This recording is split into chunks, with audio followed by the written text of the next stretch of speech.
우리가 매일 쓰는 한국말이 한반도에서 생겨난 게 아니라면 믿으시겠습니까?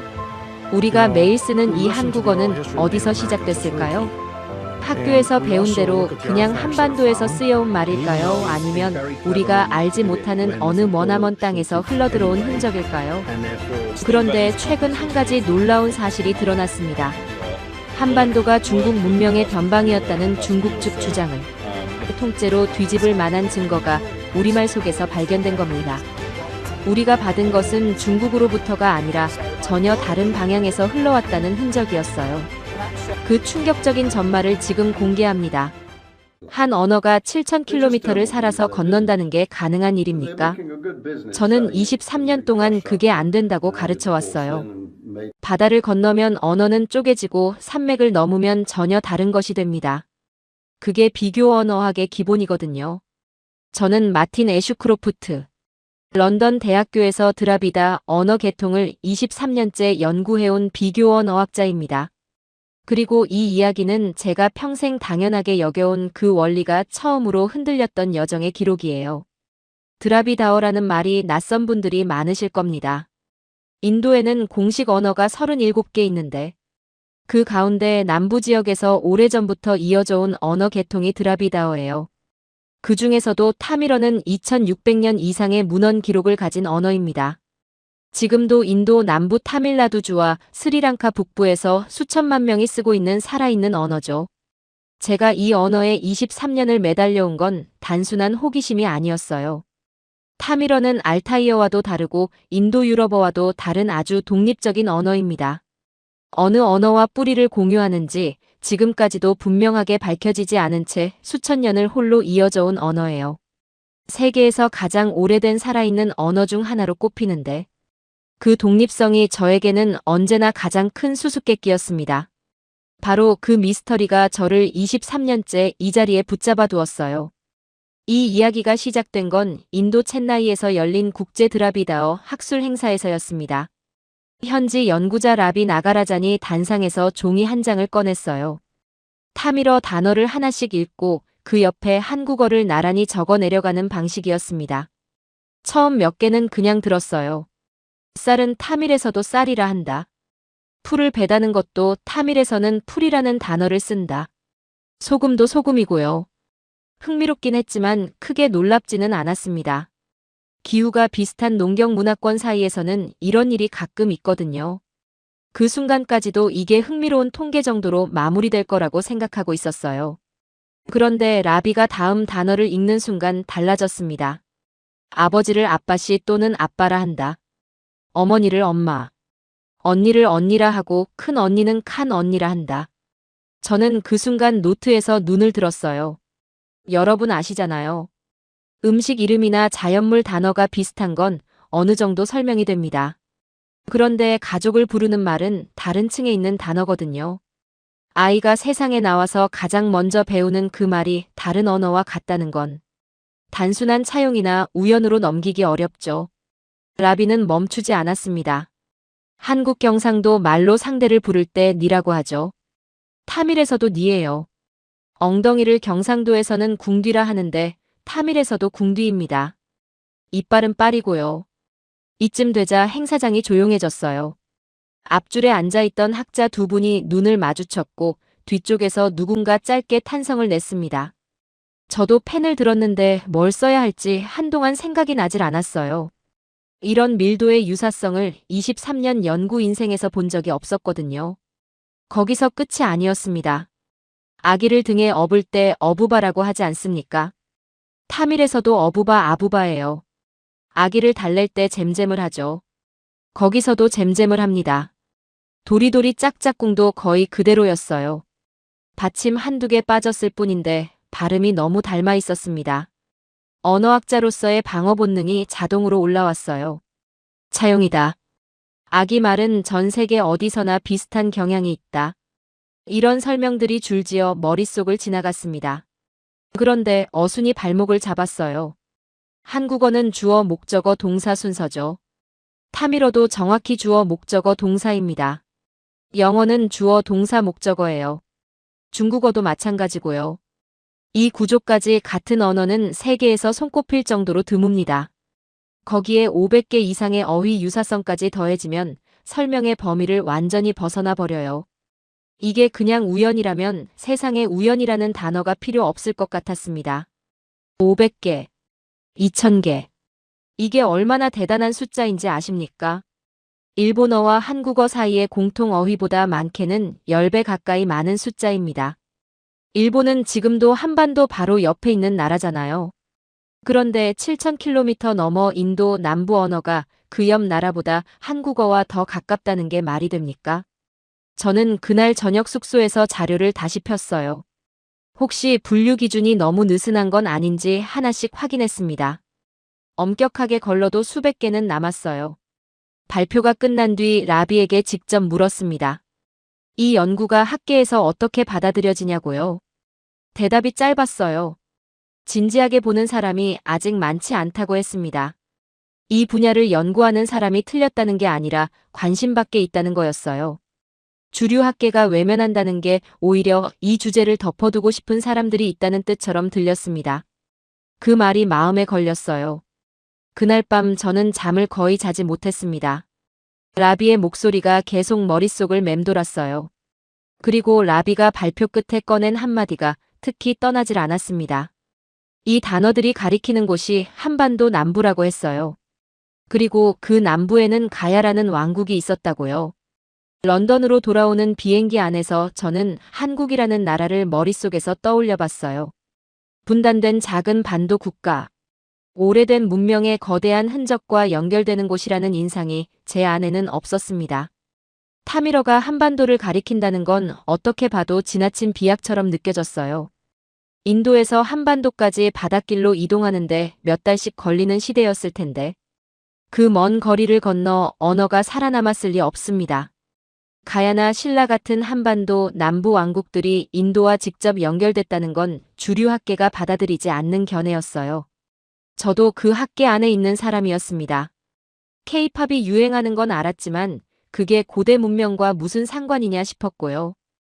2000년이 넘는 시간과 공간이 사이에 놓여 있는데 언어가 살아남는다는 건 불가능한 이야기였어요. 그렇게 생각하고 저는 그 노트를 덮었습니다. 가야라는 이름은 그 순간 제게 아무 의미도 없었어요. 사흘 동안 저는 그 노트를 열지 않았습니다. 런던 연구실에 돌아오자마자 밀린 강의 준비부터 시작했어요. 원고 마감도 있었고 학생 면담도 있었습니다. 스스로도 알고 있었어요. 무언가를 덮어두고 싶을 때 사람은 가장 바쁜 척을 하게 된다는 걸요. 23년째 언어를 연구해온 사람으로서 한 가지 원칙이 있습니다. 증거가 충분하지 않으면 결론을 내리지 않는다는 거예요. 그런데 챗나이에서 들은 것들은 결론이 아니라 질문이었습니다. 질문이 너무 크면 답이 나오기 전까지는 그냥 덮어두고 싶어지거든요. 그런데 덮는다고 사라지는 질문이 있고 덮을수록 더 커지는 질문이 있습니다. 그게 어느 쪽인지 저는 나흘이 지나고서야 알았어요. 나흘째 밤이었습니다. 라비에게서 메일이 왔어요. 제목도 없이 사진 파일 하나만 달려 있었습니다. 챗나이 행사장에서 준비했던 비교 단어 목록 자료라고 했어요. 저는 그 파일을 열면서 그냥 훑어보자고 생각했습니다. 그게 새벽 2시까지 이어질 줄은 몰랐어요. 라비가 발표에서 꺼냈던 목록보다 훨씬 방대했습니다. 일상 어휘를 넘어 제조업 관련 어휘들이 줄지어 나오고 있었어요. 저는 스크롤을 내리다가 한 단어 앞에서 손이 멈췄습니다. 석탈해. 타미러로 대장장이를 뜻하는 말이었어요. 그런데 라비의 설명에는 이 단어가 가야라는 이름과 연결되는 지명에 남아있다고 적혀 있었습니다. 가야. 한반도 남부에 있었던 고대 왕국이죠. 저는 그때까지 가야를 한국 역사의 작은 자리 정도로 알고 있었어요. 신라나 고구려에 비해 훨씬 짧게 다뤄지는 나라라는 인상이었습니다. 그런데 대장장이를 뜻하는 타미러가 그 가야의 지명에 남아있다는 겁니다. 아기를 어릴 때 쓰는 말과 대장장이를 부르는 말이 같은 두 집단이라면 이건 단순한 언어적 우연이 아닐 수 있었어요. 저는 그 두 단어를 나란히 적어놓고 한참을 들여다봤습니다. 찾으면 찾을수록 가야는 결코 작은 나라가 아니었습니다. 당시 동아시아에서 철 생산의 중심지였어요. 질 좋은 덩이쇠를 만들어 일본 열도와 중국 북부까지 수출한 왕국이었거든요. 타밀 지역도 마찬가지였습니다. 인도 남부는 고대부터 철 문화가 발달한 곳이에요. 두 지역 모두 철을 다루는 집단이었던 겁니다. 저는 밤새 이 두 집단의 교차점을 따라갔습니다. 한쪽은 인도 남부 끝에 있었고 다른 쪽은 한반도 남부 끝에 있었어요. 그 사이에 바다가 있었습니다. 그런데 그 바다가 장벽이 아니라 길이었을 수도 있다는 생각이 처음 들었어요. 고대에도 인도와 동아시아를 잇는 해양 루트가 있었다는 건 학계에서 인정받는 사실이거든요. 그 루트 위에서 철을 팔던 사람들이 언어도 함께 전했을 수 있다는 것. 저는 그 가능성을 처음으로 진지하게 바라봤습니다. 그런데 이 주장을 꺼내려면 언어학이 아니라 역사학의 증거가 필요합니다. 그리고 그 기준 앞에서 저는 솔직히 두려웠어요. 언어학자로서 한 가지 유사성이 역사적 연결을 증명하지는 않는다는 걸 잘 알고 있었거든요. 그런데 문제는 유사성이 하나가 아니었다는 겁니다. 단어가 같고 어순이 같고 아기를 어르는 방식이 같고 이제 제조 문화를 가리키는 어휘까지 겹쳤어요. 그동안 한반도 고대사는 중국 문명권의 주변부로 설명되거나 반도 안의 작은 역사로 축소되어 왔습니다. 그러나 제 앞에 놓인 자료는 그 두 가지 설명으로는 좁아서 담기지 않는 무언가를 가리키고 있었어요. 한 단어는 우연일 수 있습니다. 그런데 언어와 문화와 제조기술이 같은 방향을 가리키기 시작하면 그때부터는 다른 이야기가 됩니다. 그날 밤 더 파고들다가 가야의 시조설화에 인도에서 온 공주가 등장한다는 사실을 알게 됐습니다. 허황옥이라는 이름이었어요. 삼국유사에 기록된 전승입니다. 멀리 아유타국에서 배를 타고 왔다고 적혀 있었어요. 처음 배를 띄웠을 때 풍랑이 일었고 돌을 실으니 바다가 잠잠해졌다는 이야기까지 담겨 있었습니다. 저는 그 이름 앞에서 잠깐 멈췄어요. 허황옥은 혼자 온 게 아니었습니다. 전승에는 수천 명의 수행원과 선진 제철 기술을 가진 집단이 함께 배를 타고 왔다고 기록돼 있어요. 수천 명이라는 숫자가 단순한 과장이 아니라면 이건 한 여인의 이동이 아니라 집단 이주에 가까운 사건이었습니다. 인도에서 배를 타고 한반도 남부까지 왔다는 이야기가 단순한 신화가 아니라 어떤 역사적 기억의 잔재일 수 있다는 가능성이 처음으로 머릿속에 들어왔어요. 언어가 살아남았다면 이야기도 살아남을 수 있습니다. 이야기가 살아남았다면 그 이야기를 만든 사람들도 한때는 실제했던 거겠죠. 그걸 직접 확인하고 싶었어요. 혼자 자료만 뒤지는 건 한계가 있었습니다. 가야 연구를 집중적으로 해온 사람이 필요했어요. 서울의 한 대학에서 한정식이라는 연구자가 오랫동안 가야 고고학을 연구해왔다는 걸 알게 됐습니다. 논문 목록을 훑어봤어요.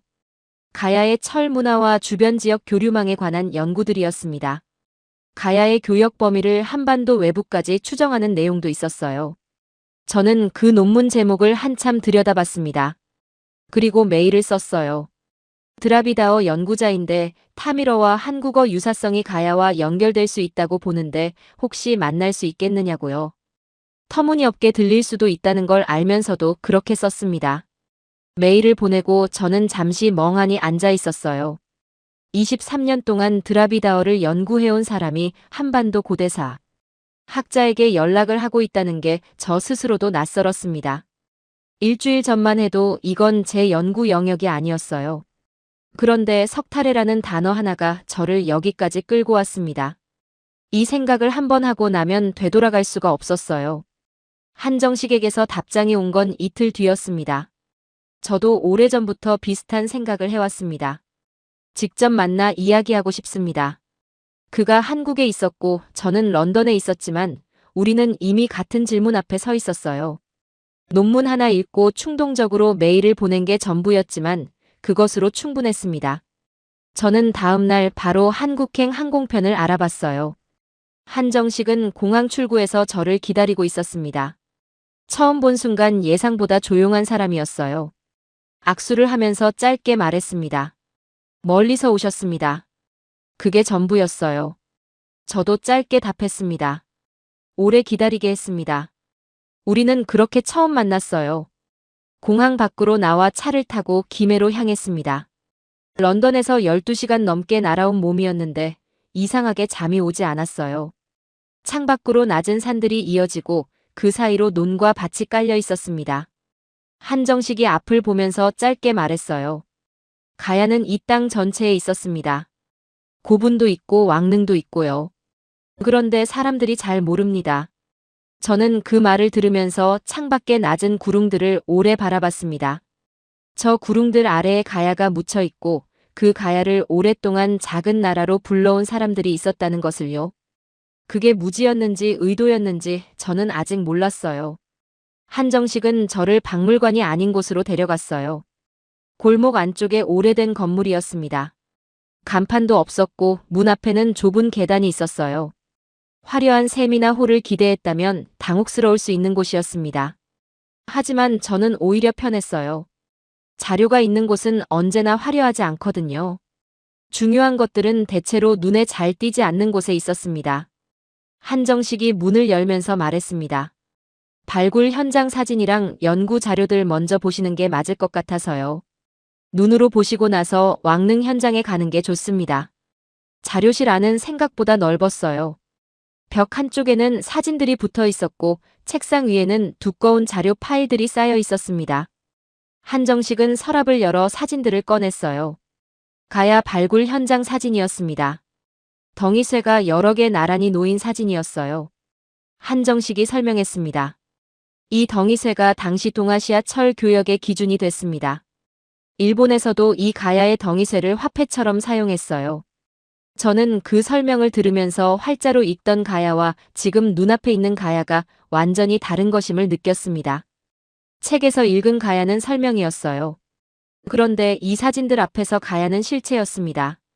이 정도 규모로 철을 만들어 팔 수 있는 왕국을 작은 변방이라고 부르는 건 처음부터 말이 안 됐어요. 사는 사람이 있었고 그 거래가 이루어지는 공간이 있었거든요. 그 공간이 어디였느냐가 이제 진짜 질문이었습니다. 다음 사진은 갑옷 조각이었습니다. 얇은 철판들을 줄로 엮어 만든 형태였어요. 그 옆에는 외래계 유리구슬 사진이 있었습니다. 한정식이 말했어요. 이 유리구슬 성분 분석을 했더니 동남아 쪽 제작 기법과 가깝다는 결과가 나왔습니다. 저는 잠깐 멈췄어요. 동남아에서 들어온 물건이라면 북쪽 루트가 아니라 남쪽 바닷길을 통해 들어왔다는 뜻이었거든요. 한정식에게 물었습니다. 이런 자료들이 학계에서 어떻게 받아들여집니까? 한정식이 잠깐 멈추다 답했어요. 가야를 너무 크게 해석하면 안 된다는 시선이 아직 강합니다. 그 시선 안에서는 이 유리구슬도 그냥 수입품 하나예요. 그 말이 마음에 걸렸습니다. 가야를 좁게 보는 시선 안에서는 남쪽에서 온 것들이 전부 예외 사례가 됩니다. 그런데 예외가 이렇게 많으면 이미 예외가 아닌 거예요. 이 남쪽의 흔적들이 가야의 정체성에 대해 뭔가를 말하고 있었습니다. 한정식이 잠깐 말을 멈추더니 조용히 덧붙였습니다. 저는 이 자료들을 20년 넘게 들고 다녔어요. 그런데 제대로 들어주는 사람이 많지 않았습니다. 가야를 크게 보면 기존 역사 해석이 흔들리거든요. 한정식의 목소리에 분노는 없었어요. 그냥 오래된 사람의 오래된 피로 같은 것이었습니다. 저는 그 말을 들으면서 이 사람이 얼마나 오래 혼자 이 무게를 안고 있었는지를 조금 짐작할 수 있었어요. 그리고 지금 이 자료들을 런던에서 온 낯선 외국인 앞에 꺼내놓고 있다는 것도요. 한정식이 파일 하나를 꺼냈어요. 그리고 사진 한 장을 테이블 위에 천천히 내려놓았습니다. 두 마리의 물고기가 서로 마주보고 있었어요. 꼬리는 바깥쪽을 향하고 머리는 안쪽을 향한 대칭 형태였습니다. 김해 수로왕릉 입구에 새겨진 문양이라고 했어요. 저는 처음엔 단순한 왕실 장식이라고 생각했습니다. 왕릉에 동물 문양 하나씩은 있는 법이거든요. 그런데 한정식이 말없이 다른 사진 한 장을 그 옆에 놓았어요. 인도 쪽에서 전해 내려온 전통 문양이라는 설명이 달려 있었습니다. 두 물고기가 마주보는 대칭 구조였어요. 저는 두 사진을 번갈아 봤습니다. 그리고 멈췄어요. 형태가 같았습니다. 완전히 똑같지는 않았어요. 하지만 같은 문법에서 나온 형태라는 건 분명했습니다. 언어학으로 말하자면 같은 뿌리에서 나온 방언들이 각자 조금씩 다르게 변형된 것과 비슷한 방식이었어요. 그때는 소리였고 지금은 형태였습니다. 타밀어와 한국어가 처음 겹쳤을 때는 귀로 들어왔고 지금 이건 눈으로 들어왔습니다. 이 여정에서 처음으로 언어 바깥의 무언가가 같은 방향을 가리키고 있었어요. 한정식이 말했습니다. 이 문양은 북쪽에서 내려온 중국식 영향만으로 설명하기 어렵습니다. 남쪽 바다의 냄새를 품고 있어요. 저는 그 말을 들으면서 두 사진을 가만히 들여다봤습니다. 언어가 같고 이제 문양도 같다는 겁니까? 한정식이 짧게 말했어요. 언어만이 아니었습니다. 문양도 남아 있었어요. 한정식이 잠시 뒤에 덧붙였어요. 이 문양이 수로왕릉에 있다는 게 중요합니다. 수로왕의 배우자가 누구였는지 아십니까? 저는 알았습니다. 허황옥이었어요. 인도에서 배를 타고 왔다는 그 여인이었습니다. 인도에서 온 왕비를 맞이한 왕의 무덤 앞에 인도계 문양이 있다는 겁니까? 한정식이 고개를 끄덕였어요. 저는 그 침묵 속에서 이 여정이 언어에서 시작해 지금 전혀 다른 지점에 와 있다는 걸 알았습니다. 내일 저는 그 왕릉을 직접 봐야 했어요. 다음 날 아침 한정식이 숙소 로비에서 기다리고 있었습니다. 어제와 달리 표정이 조금 들떠 보였어요. 어제 사진으로 보신 그 문양을 직접 보러 갑니다. 한정식이 말했어요. 수로왕릉은 자료실에서 멀지 않았습니다. 차를 두고 걷자고 했어요. 저는 그게 좋겠다고 답했습니다. 직접 발로 걸어가야 이 땅이 느껴진다고 한정식이 말했어요. 언어학자가 현장에서 발로 걷는 일은 드물지만 이 여정에서는 그게 자연스러웠습니다. 골목을 지나는 동안 한정식이 짧게 말했어요. 가야 사람들도 이 길을 걸었을 겁니다. 2000년 전에요. 저는 그 말을 듣고 발걸음이 조금 느려졌습니다. 수로왕릉 입구에 들어서는 순간 분위기가 다른 곳이라는 게 느껴졌어요. 오래된 나무들이 양쪽으로 늘어서 있었고 그 사이로 돌길이 이어졌습니다. 관광지 같지 않았어요. 뭔가 오래된 것이 이 공간 안에 아직 남아있다는 감각이 있었습니다. 한정식이 말했어요. 이 능원이 처음 조성된 건 삼국시대입니다.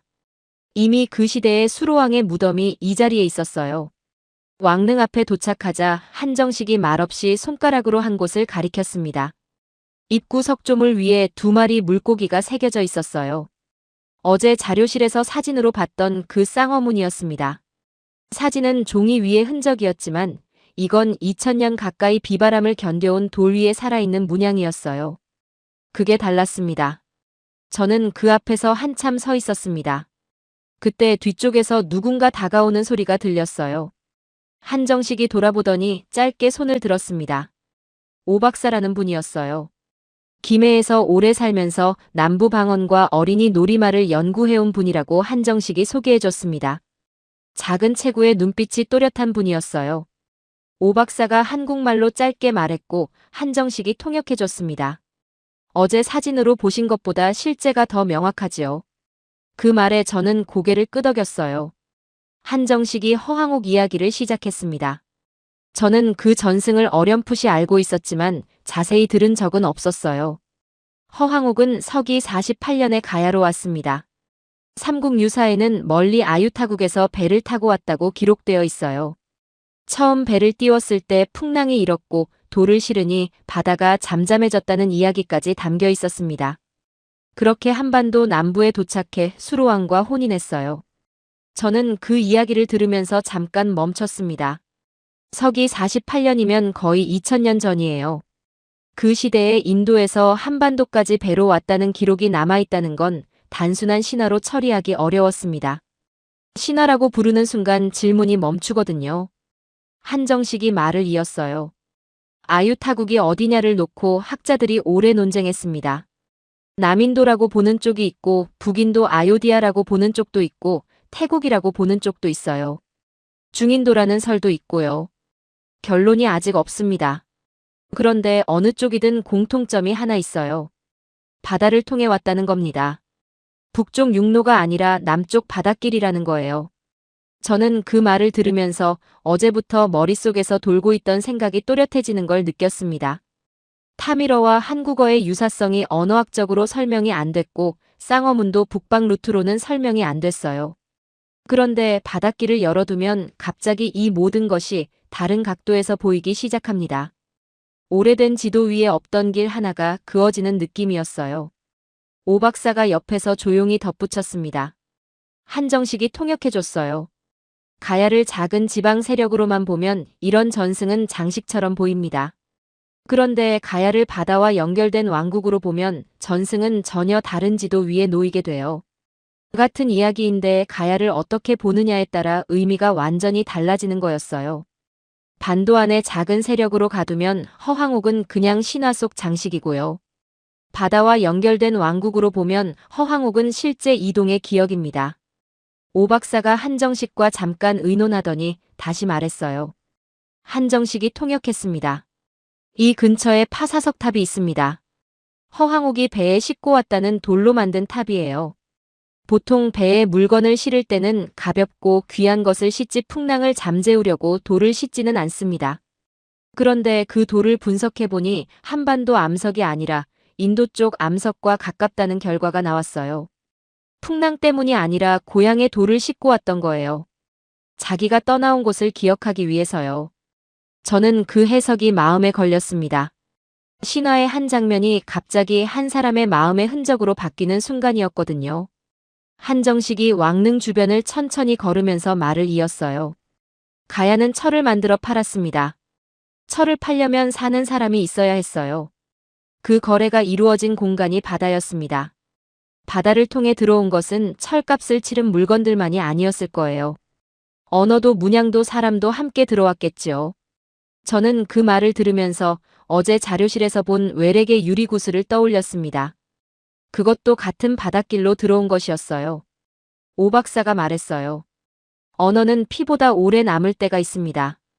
제국은 지도를 고치고 식민사관은 교과서를 고치지만 아이들이 놀던 말은 이상하게 오래 살아난거든요. 그 말이 묘하게 가슴에 박혔습니다.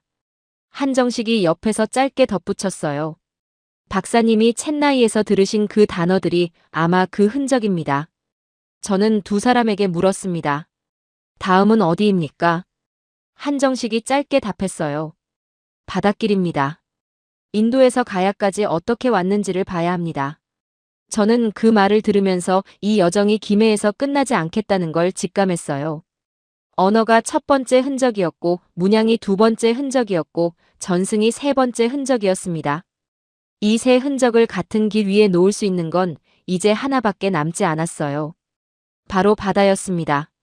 수로왕릉을 나와 한정식이 저를 다시 자료실로 데려갔습니다. 어제와 같은 건물이었지만 들어간 방은 달랐어요. 벽 한쪽 전체에 거대한 지도가 걸려 있었습니다. 유라시아 전체 지도였어요. 그런데 평범한 지도가 아니었습니다.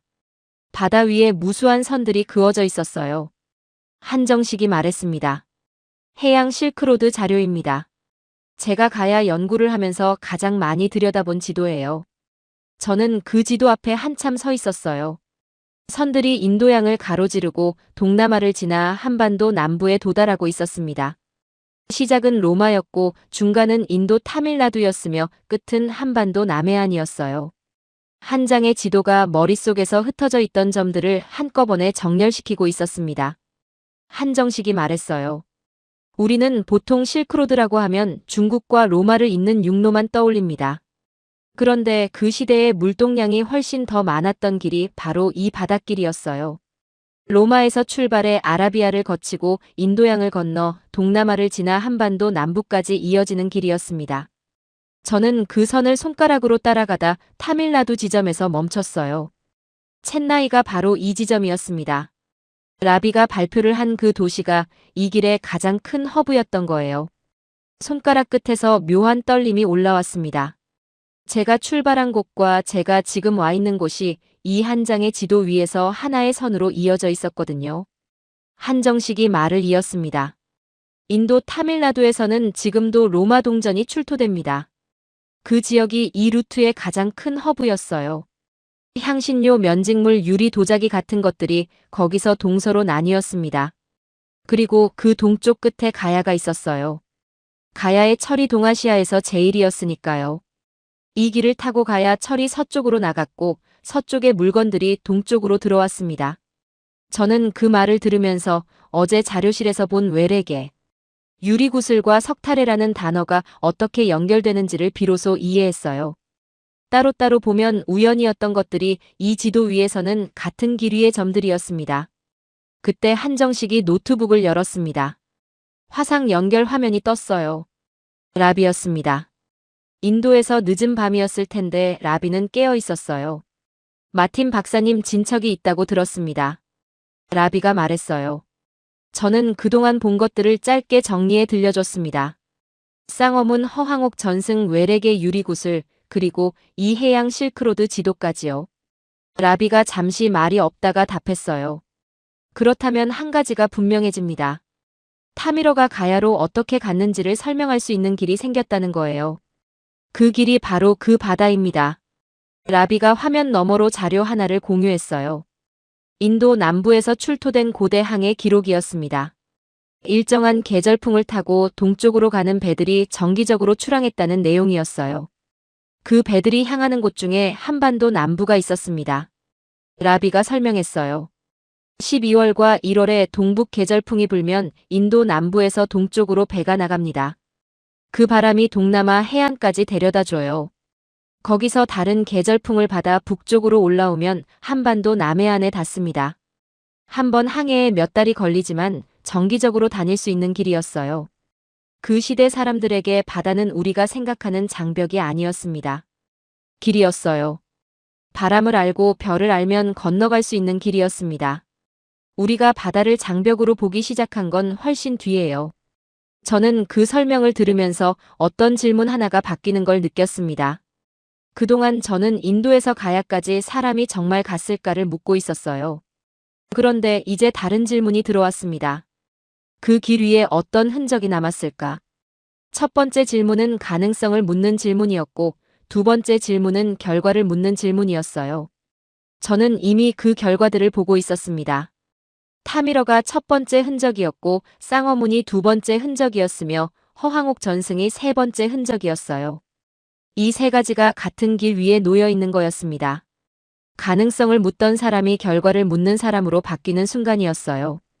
그 순간이 이 여정의 진짜 분기점이었던 것 같습니다. 한정식이 지도를 다시 가리키며 말했어요. 이 바닷길 이야기를 학계에 꺼내면 늘 두 가지 반론이 돌아옵니다. 하나는 한반도 고대사를 중국 문명권의 주변부로 봐야 한다는 주장이에요. 그 시선 안에서는 가야의 모든 외래 흔적이 중국을 거쳐 들어온 것으로 정리됩니다. 다른 하나는 가야를 너무 크게 해석하면 안 된다는 주장이에요. 그 시선 안에서는 이 바닷길 자체가 과장된 가설이 됩니다. 그런데 이 두 시선이 공통적으로 못 보는 것이 하나 있어요.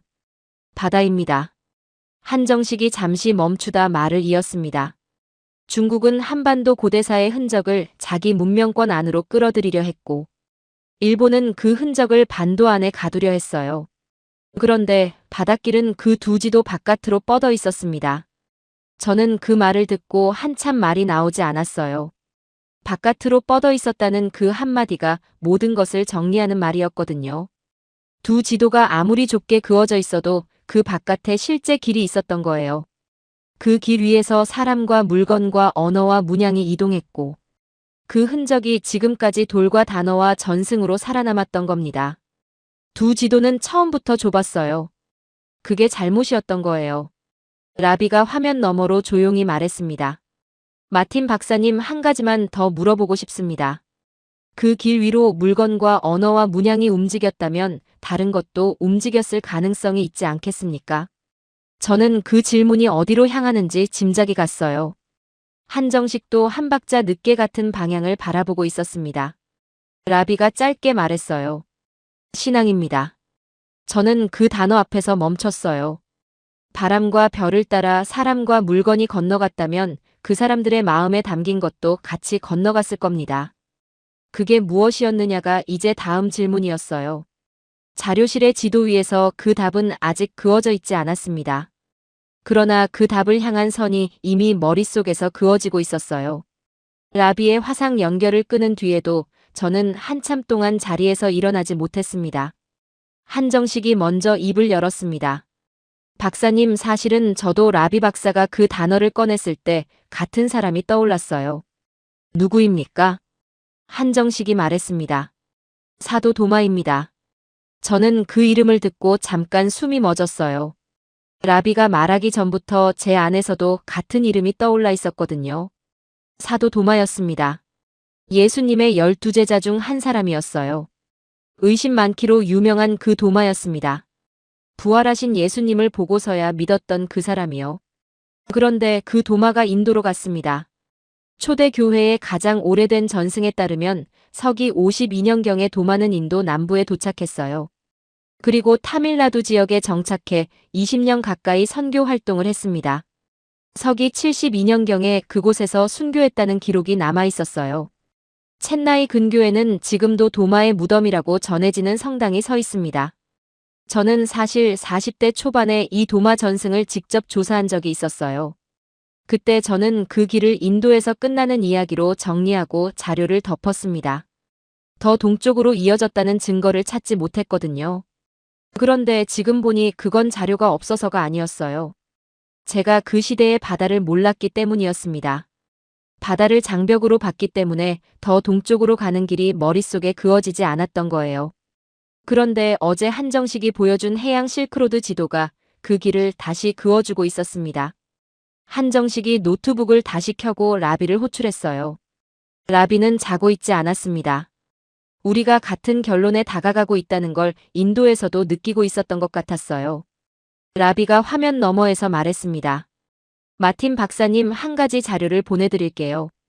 인도 남부 타밀나두에는 지금도 도마 기독교인이라고 스스로를 부르는 공동체가 있습니다. 그들은 서기 1세기부터 2000년 가까이 끊기지 않고 신앙을 이어왔어요. 그들 대부분이 해양 상인 가문 출신입니다. 그리고 그 가문들이 동쪽으로 향하는 배에 정기적으로 올랐어요. 학자들이 이걸 오랫동안 보고 있었지만 동쪽 끝이 어디였는지를 못 채웠습니다. 저는 그 말을 들으면서 자료실 의자에서 천천히 일어섰어요. 시기를 한번 정렬해 보십시오. 허황옥이 가야로 왔다는 게 서기 48년입니다. 도마가 인도 남부에 도착한 게 서기 52년이에요. 도마가 순교한 게 서기 72년입니다.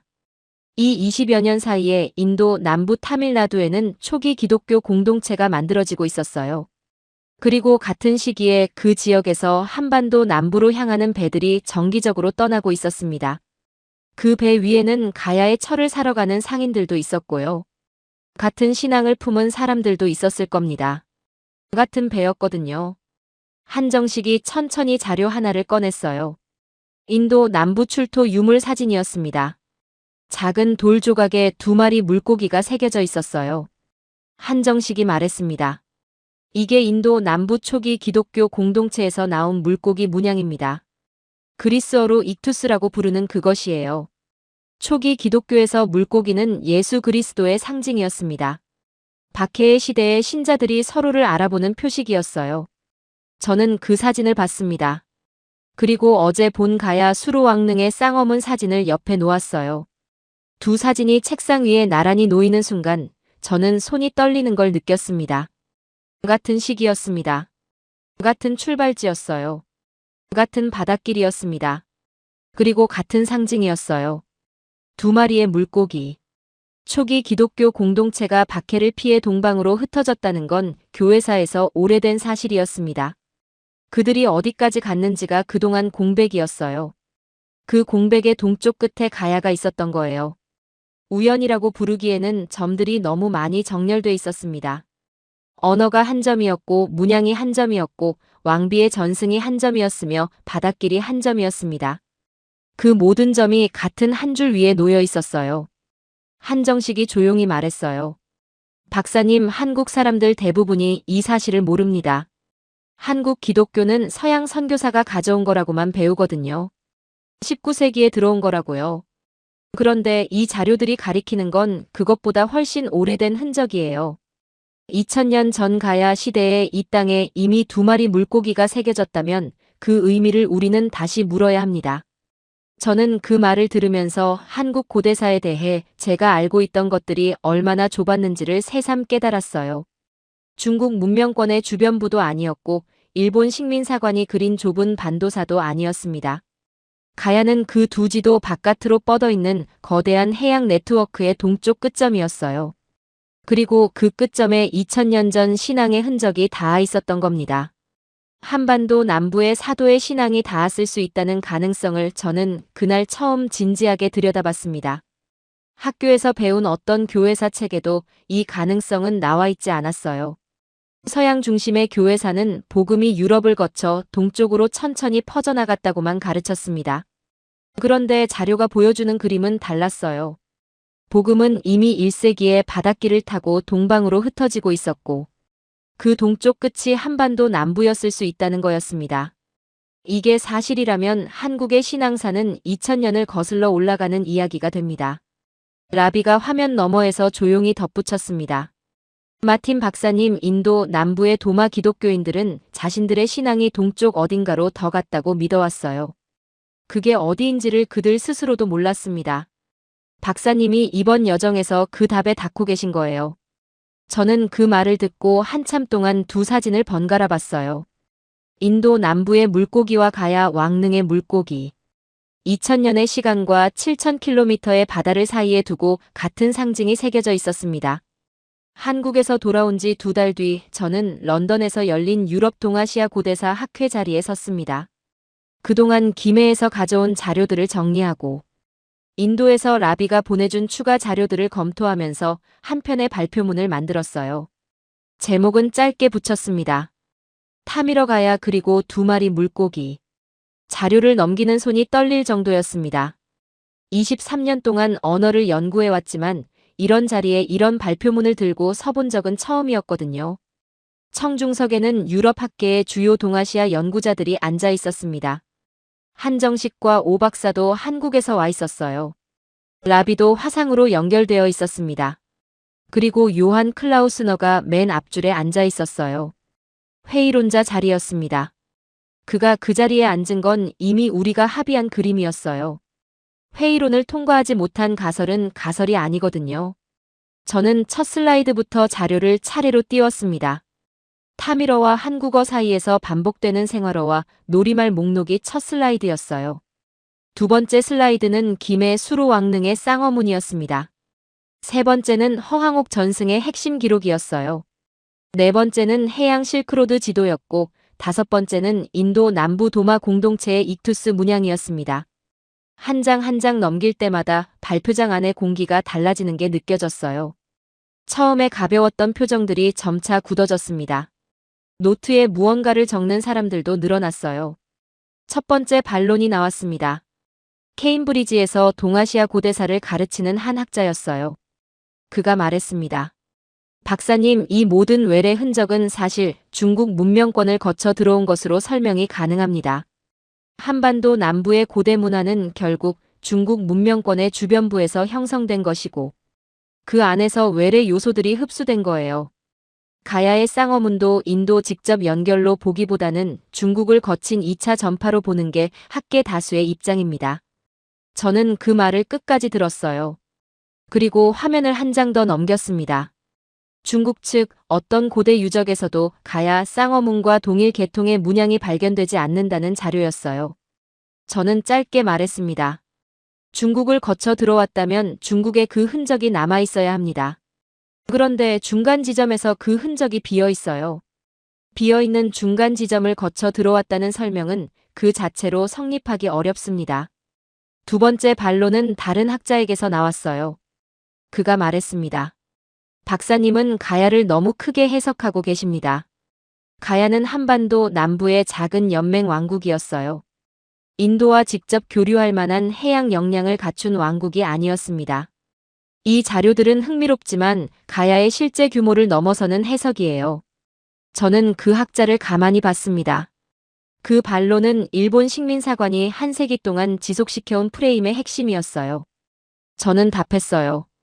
가야의 덩이쇠가 일본 열도와 중국 북부까지 화폐처럼 유통됐던 왕국입니다. 그 정도 규모의 철 교역을 운영한 왕국이 해양 역량이 없었다는 건 자료와 맞지 않습니다. 작은 연맹이라는 건 후대의 시선이지 당대의 실체가 아니었어요. 일본 식민사학자들이 한 세기 전 그어놓은 그 좁은 지도를 우리는 아직도 들고 있었던 거예요. 세 번째 반론이 마지막으로 나왔어요. 요한 클라우스너였습니다. 그가 천천히 일어섰어요. 마틴 박사. 자료는 인상적입니다. 그러나 이것은 아름다운 이야기일 뿐 역사가 아닙니다. 도마가 인도에 갔다는 것 자체가 후대 전승이고 그 전승이 한반도와 연결됐다는 직접 증거는 단 한 줄도 없어요. 박사가 보여주는 것은 정황이지 증거가 아닙니다. 발표장이 조용해졌습니다. 사람들은 제가 무너지는 줄 알았어요. 저는 잠시 침묵하다 입을 열었습니다. 요한 박사님의 말씀이 맞습니다. 이것은 확정된 정설이 아닙니다. 단일한 결정적 증거는 없어요. 청중석에서 짧은 술렁임이 일었습니다. 그러나 저는 거기서 끝내려고 그 자리에 선 게 아니었어요. 저는 마지막 슬라이드를 띄웠습니다. 한 화면 안에 모든 자료가 한꺼번에 떴습니다. 타미러 단어 목록 가야 수로 왕릉 쌍어문. 허황옥 전승 기록 해양 실크로드 지도 인도 남부 도마 공동체의 물고기 문양. 그리고 한반도 남부 가야 왕릉의 쌍어문이 한 화면 위에 정렬돼 있었어요. 저는 천천히 말했습니다. 중국은 한반도 고대사의 흔적을 자기 문명권 안으로 끌어들이려 했고 일본은 그 흔적을 반도 안에 가두려 했습니다.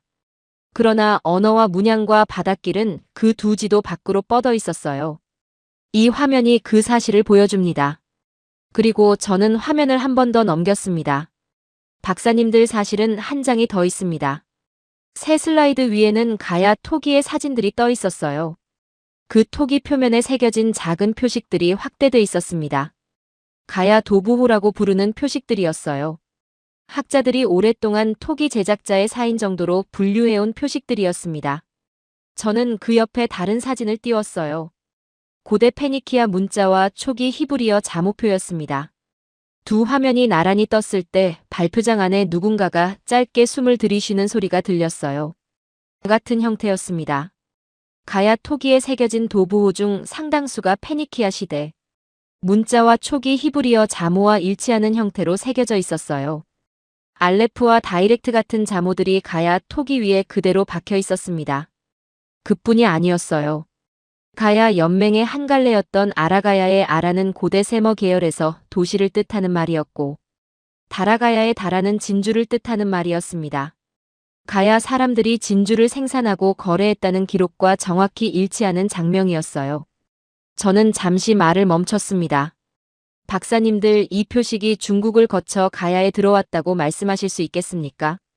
중국 고대 유적 어디에서도 페니키아 문자나 초기 히브리어 자모가 발견되지 않습니다. 중간 지점에 흔적이 없는 전파는 전파가 아니에요. 그리고 가야가 반도 안에 갇힌 작은 세력이었다고 말씀하실 수 있겠습니까? 작은 반도 세력의 토기 위에 지중해 무역 문자가 새겨져 있다는 사실 자체가 이미 그 프레임을 무너뜨립니다. 가야는 중국 문명권의 주변부가 아니었어요. 일본 식민사관이 그린 좁은 반도 안의 세력도 아니었습니다. 가야는 지중해부터 인도양을 거쳐 한반도 남부에 닿은 거대한 고대 무역 네트워크의 동쪽 끝점이었어요. 그 사실을 토기 위에 새겨진 표식 하나하나가 2000년이 지난 지금까지 증언하고 있었던 겁니다. 발표장이 얼어붙은 듯 조용해졌습니다. 누구도 박수를 치지 않았어요. 누구도 추가 반론을 꺼내지 못했습니다. 케임브리지에서 온 학자가 자리에서 일어났다가 다시 앉았어요. 가야를 작게 봐야 한다고 말한 학자는 안경을 천천히 벗었습니다. 맨 앞줄에 요한이 한참 동안 슬라이드를 응시하다 무릎 위 노트에 한 줄을 적었어요. 그가 어떤 글자를 적었는지는 그 자리에서 보이지 않았습니다. 그러나 한 세기 동안 한반도 고대사 위에 그어져 있던 두 개의 좁은 지도가 그날 그 자리에서 무너지고 있었어요. 런던 발표가 끝나고 한 달 뒤 저는 다시 김해로 향했습니다. 이번에는 카메라 한 대와 작은 노트 하나만 들고 갔어요. 처음 한국에 왔을 때 한정식이 저를 데려갔던 그 수로왕릉 앞에 저는 다시 섰습니다. 입구 석조물 위에 두 마리 물고기가 새겨져 있었어요. 처음 봤을 때와 같은 문양이었습니다. 그런데 같은 문양이 아니었어요. 같은 돌 같은 새김이었지만 그 위에 겹쳐 보이는 그림이 완전히 달라져 있었거든요. 처음에 저는 이 문양을 단순한 왕실 장식이라고 적었습니다. 그게 제 첫 노트의 첫 단어였어요. 장식. 그리고 그 옆에 작은 물음표 하나를 붙였습니다. 그런데 그 물음표를 따라가는 동안 너무 많은 것들이 같은 방향을 가리키기 시작했어요. 타밀어와 한국어 사이의 생활어들이 같은 방향을 가리켰고 가야의 쌍어문이 같은 방향을 가리켰으며 허황옥 전승이 같은 방향을 가리켰습니다. 해양 실크로드의 항로가 그 방향이었고 인도 남부 도마 공동체의 물고기 문양도 그 방향이었어요. 그리고 마지막으로 가야 토기 위에 새겨진 페니키아 문자 표식들이 그 방향을 가리키고 있었습니다. 한정식이 옆에 와서 섰어요. 오 박사도 도착해 있었습니다. 라비는 인도에서 화상으로 연결되어 있었어요. 우리는 다 같이 그 두 마리 물고기 앞에 서 있었습니다. 한정식이 조용히 말했어요. 박사님, 처음 저를 만나러 김해에 오셨을 때 가야가 어떤 나라였는지 모르고 오셨지요. 저는 고개를 끄덕였습니다. 그땐 한국 고대사를 중국과 일본 사이의 좁은 반도사로만 봤어요. 가야는 작은 변방의 작은 연맹 왕국이라고 생각했습니다. 그런데 이 여정에서 제가 알게 된 가야는 그것과 완전히 달랐어요.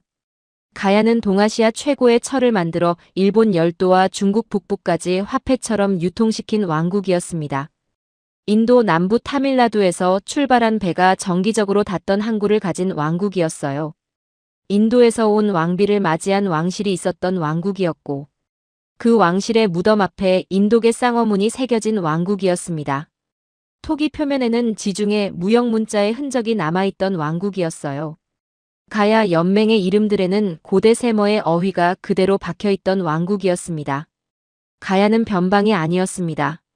지중해와 인도양과 동아시아 바다가 만나는 거대한 고대 무역 네트워크의 동쪽 끝점이었어요. 그 끝점에 한반도 남부가 있었고 거기에 한국 사람들의 조상이 살고 있었던 겁니다. 저는 카메라를 켜고 분명하게 말했습니다. 한반도 남부의 고대 문명은 놀랍습니다. 우리가 그동안 알고 있던 것보다 훨씬 더 놀라워요. 어쩌면 서양 고대 문명사의 어느 한 페이지를 뛰어넘을 만큼의 흔적이 이 땅에 남아 있습니다. 가야는 지중해와 인도양을 거쳐 동방에 닿은 거대한 고대 무역 네트워크의 동쪽 끝이었고 그 끝점에서 언어와 문양과 신앙이 함께 흘러들어왔어요. 사도 도마의 신앙이 닿을 수 있는 가장 동쪽 끝이 바로 이 한반도 남부였습니다. 한국의 신앙사는 19세기에 시작된 게 아니었어요. 2000년을 거슬러 올라가는 이야기였습니다. 저는 카메라를 보면서 말을 이었어요. 우리는 너무 오랫동안 서양 중심의 사관에 사로잡혀 살아왔습니다. 모든 고대 문명은 지중해에서 출발해 동방으로 흘러내려갔다는 시선이요.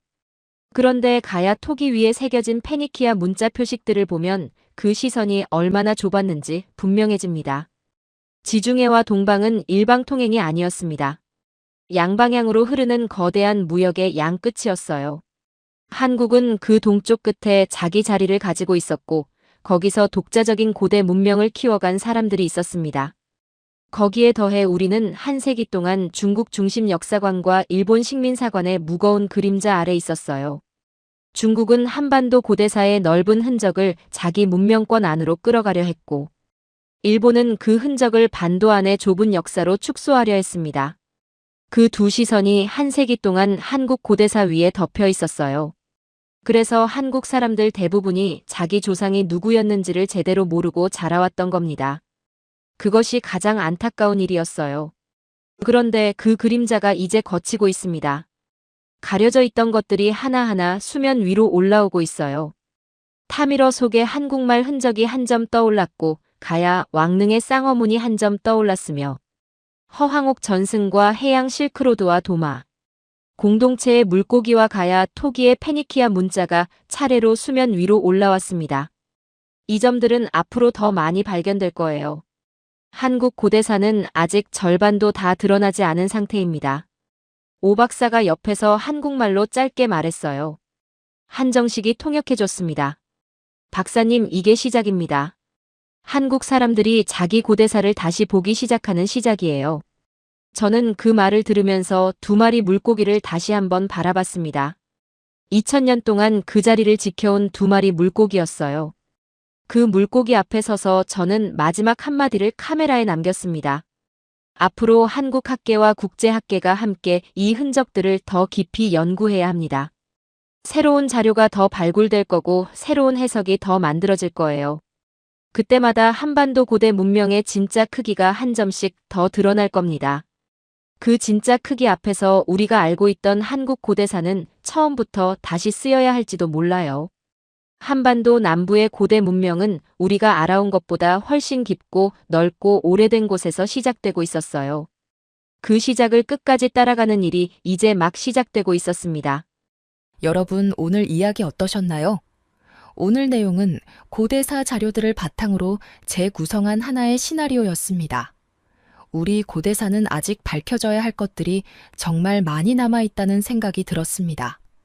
수천 년 동안 가려져 있던 흔적들이 이제 하나씩 수면 위로 올라오고 있는 것 같아요. 여러분이 알고 계시는 우리 고대사의 숨은 비밀을 댓글로 남겨주시기 바랍니다. 오늘 영상이 흥미로우셨다면 구독과 좋아요도 한 번씩 부탁드리고요. 하이프 점수도 부탁드리겠습니다. 다음 시간에 더 유익한 영상으로 찾아뵙겠습니다. 감사합니다.